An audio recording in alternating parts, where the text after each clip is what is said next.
Republican leaders in the U.S. House and Senate are meeting this week to try to iron out their differences over a massive tax overhaul plan in time to send a bill to the president by Christmas. We are continuing to look at important provisions that are the subject of concern. One starting to get more attention is the elimination of a tax deduction for medical expenses. Lisa Desjardins zeroes in on that. The House version of the tax bill eliminates the medical deduction. Right now, individuals qualify if their medical costs exceed more than 10% of their income. The Senate version, it goes the other way. It would make it easier for Americans to qualify for at least 2 years. But consumer groups are worried that the deduction may be killed as part of the final bill. Christina Martin Fervita is with AARP, which has taken a position here. They are lobbying lawmakers to keep the deduction. She's here tonight to help us walk through how this works and who could be impacted. Thank you for joining us. Thank you. Let's just start with a little bit of history and also bring it to current times. How did this deduction start, and what is the House trying to do? Well, since the 1940s, individuals who have very high health care costs have been permitted to deduct those from their income when preparing their federal income taxes. So this is a deduction that's been in the tax code for decades. And unfortunately, now we see with the House bill an attempt to repeal this medical expense deduction.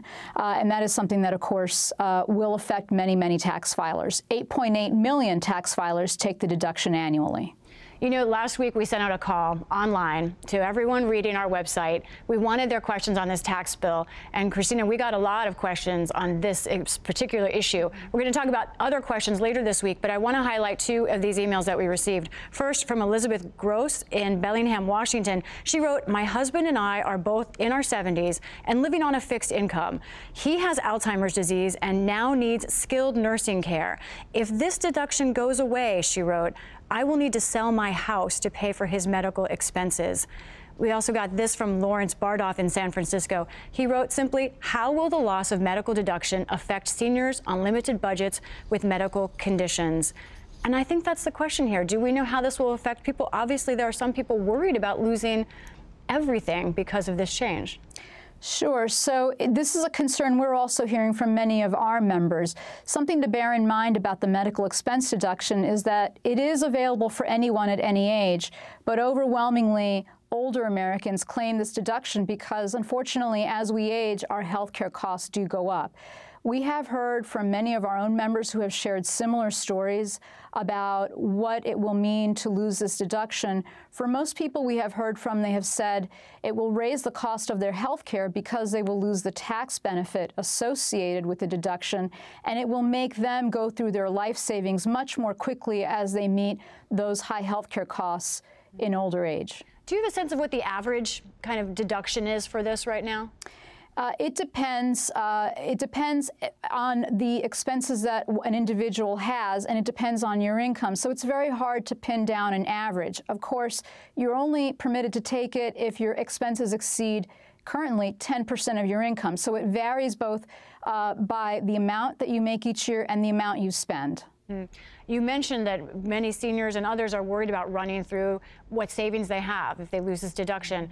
Is there any indication that perhaps more people will have to turn to Medicaid because of this? Is there any kind of statistics on that? We have heard that as well. Now, we have not had an analysis from any of the official scorekeepers, for example, from the Congressional Budget Office, to explain what the effect will be on Medicaid. But we have heard that from our own members who have explained to us that currently they use their life savings and other assets that they may have to pay for expenses such as nursing home care.